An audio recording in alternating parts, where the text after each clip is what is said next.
Sir 1 kg orange ಕೊಡಿ. ಒಂದ್ ನಿಮಿಷ ಮೇಡಮ್ ಕೊಟ್ಟೆ. ಅಣ್ಣ ಆಪಿಲ್ ಕೊಡಿ. ಹೌದಾ ಒಂದ್ ನಿಮಿಷ ಅಣ್ಣ ಕೊಟ್ಟೆ. ಅಣ್ಣ 1 kg ಎಷ್ಟಣ್ಣ? 200 ರೂಪಾಯಿ ಅಣ್ಣ. ಅಣ್ಣ ಅಷ್ಟು ರೇಟಾ? ಅಣ್ಣ 100 ರೂಪಾಯಿ ಮಾಡಿ ಕೊಡಿ ಅಣ್ಣ. ಇಲ್ಲಣ್ಣ ಆ ತರ ಕೊಡಕ್ ಆಗಲ್ಲ. ಅಣ್ಣ ಆ ತರ ಹೇಳಕ್ ಹೋಗ್ಬೇಡಿ, ನಮ್ಮ ಅಪ್ಪ ನಮ್ಮಮ್ಮ ಹಾಸ್ಪಿಟಲ್ ಎಲ್ಲಿದ್ದಾರೆ. ಹೌದಾ ಒಂದ್ ನಿಮಿಷ ಇರಿ.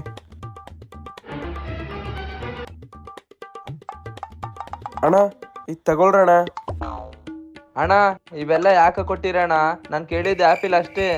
ಪರವಾಗಿಲ್ಲ ಅಣ್ಣ, ಅದಕ್ಕೆಲ್ಲ ನೀನು ದುಡ್ಡು ಕೊಡೋದು ಬೇಕಾಗಿಲ್ಲ. ಪಾಪ ನಿಮ್ಮ ಅಮ್ಮ ಅಪ್ಪ ಹಾಸ್ಪಿಟಲ್ ಇದ್ದಾರಂದಲ್ಲ, ಅವ್ರಿಗೆ ನನ್ನ ಕಡೆಯಿಂದ ಕೊಟ್ಟಿನಿ ಅಂತ ಹೇಳಿ. ಥ್ಯಾಂಕ್ಸ್ ಅಣ್ಣ. ಸರಿ ಅಣ್ಣ. ಪಾಪ ಅಲ್ವಾ? ಸರ್ 1 ನಿಮಿಷ ಬರ್ತೀನಿ. Okay madam.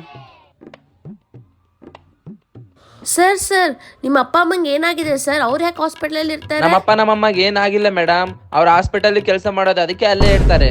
ಮೇಡಮ್ ಹೇಳ್ಬೇಡಿ,